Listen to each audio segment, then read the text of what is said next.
Nice and sunny. Let's go and enjoy it.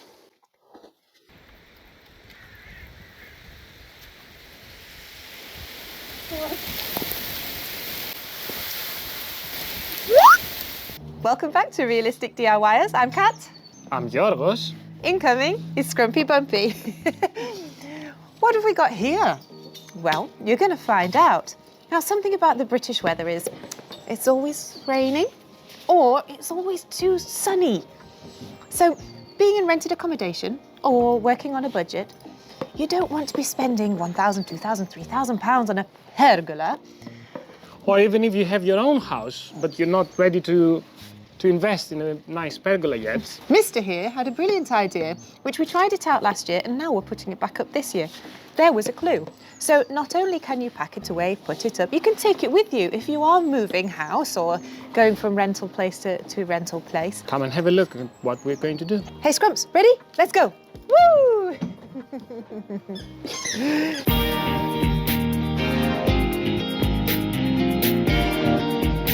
For this project, we're using scaffolding tubes. They're quite heavy and sturdy, which is exactly what we want. You can easily order them online. Link in the description below on where we got them. We're not affiliated or connected to them. This is what we did. So the first two components we're going to show you is one on either side, making sure they are equal distance from the wall. Under here is a support beam. These are interclamp swivel joints. So we have two of them and you'll see two interclamp T-joints later. The interclamp swivels, you can insert, thank you sir, tighten up, and then you can raise it to whatever angle you wish. You can close it off, you can open it up, you can bring it down. And the second one that's aligned, in it comes. Tighten it up. Yep. Pop it up for now. Galvanized steel. This galvanized steel is so sturdy, there is no mid-support beam or joist that is needed. You can just go straight across. He's just joining the two interclamp T-sections. Okay, good.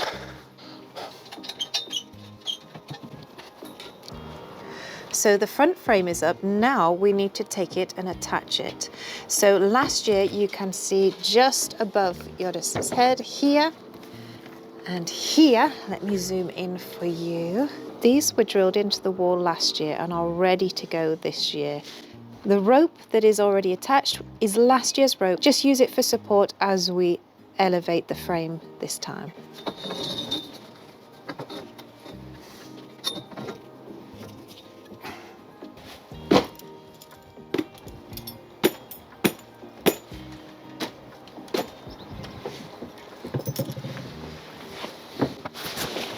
Yep, fine. Next one.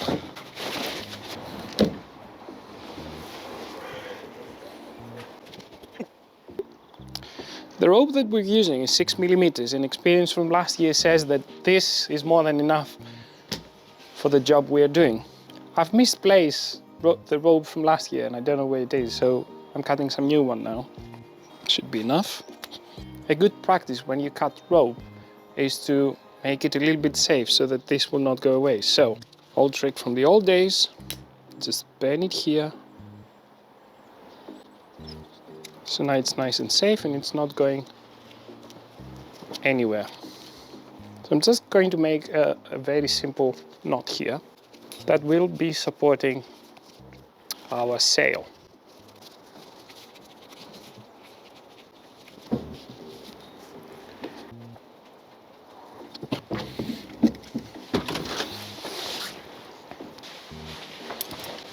It's a good idea to do it while it's not so windy. You see the discoloring here? This is because of the sun.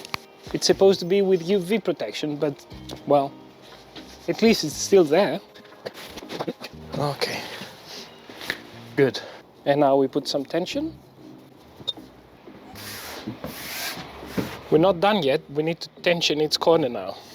Scrumpy, come and have a look. So here we've got the concrete post, which is easy. Oh, which one are you going to have? Nice and secure. That's our anchor, which is going to hold the front frame secure. Let's have a look on the other side. What do we do when we don't have concrete? Let's have a look. This side? Scrump, see here, look.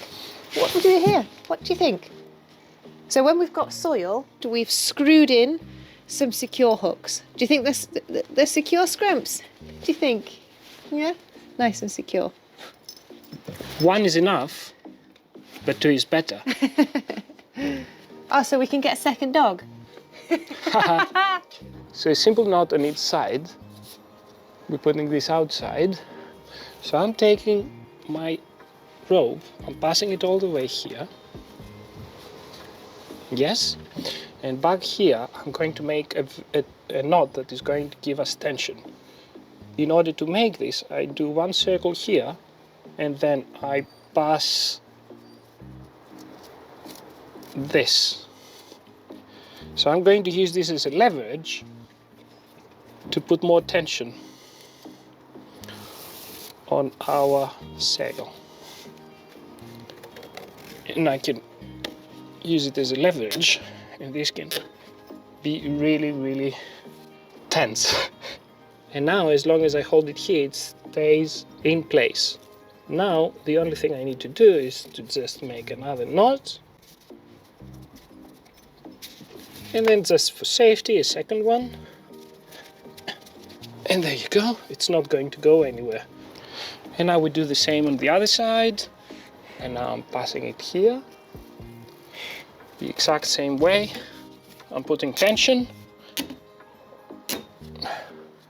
It can take a lot, don't worry about it. Yeah, that's fine. And now I'm going to do the knot the same way as I did it earlier. So you pass it once.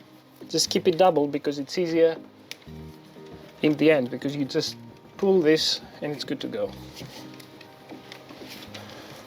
And one more time, just for safety. And that's it. I want him to have a look. Super tense. What do you think? Have a look. What do you think? What do you think? Is it good? Is it good? Is it good? So the next vital stage is adjusting the balance. So you might need up a little bit, down a little bit, just to make sure that's on level. So as you can see, the end of the pole is sealed, and also the interclamp T-sections, no water enters the top. So there's no water going into the galvanized steel tubing. It is really important at this stage to mention that you need to have at least 20 degrees inclination so that all the water will be coming off. What are you doing with that? I'm going for a barbecue. No, it looks like it's going to rain. Yeah, exactly. What are you doing? Well, if we're having a barbecue, fairy lights go back up. You can't have a barbecue without fairy lights. Fair enough.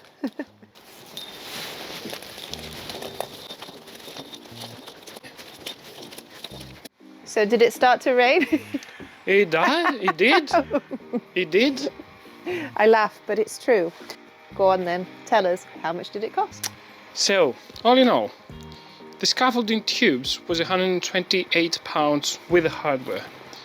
The sail cost us £50, but you can definitely get cheaper ones. Just be certain that you get this type and not the nets. The anchors cost us £30 for 4, but we only need 1, maximum 2. Unless you want to put 2 anchors, so in this case you need 2 again. The hardware costs £12. The rope cost £5. It's 6 millimeters, by the way. And what else? That's it. Now, if this was an actual pergola, it would cost at least £1,000.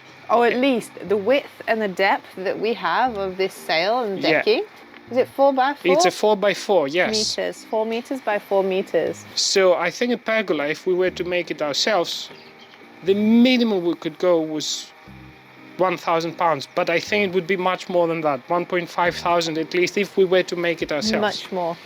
Okay, so pergolas go into the thousands.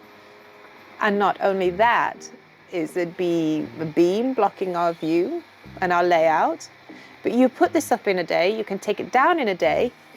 How much did it cost you? £225. So what?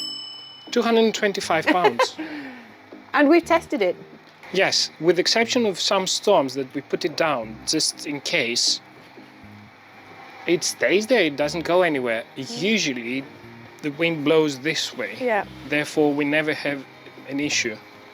We We're did always leave it covered. to see if it would survive some of the storms. Yeah, and we've also had barbecues last year here Yep. with lots of people around. It And means you can plan a barbecue. You can have it when you want, how you want, with who you Yes. want. It's not weather dependent, which in the UK, the weather can really, I don't want to say it dramatically, but rules our life in sometimes. Yeah, yeah. So all in all, if you did enjoy this DIY project with us, Remember, like, subscribe, bell all, and there'll be more projects to come. have a nice day.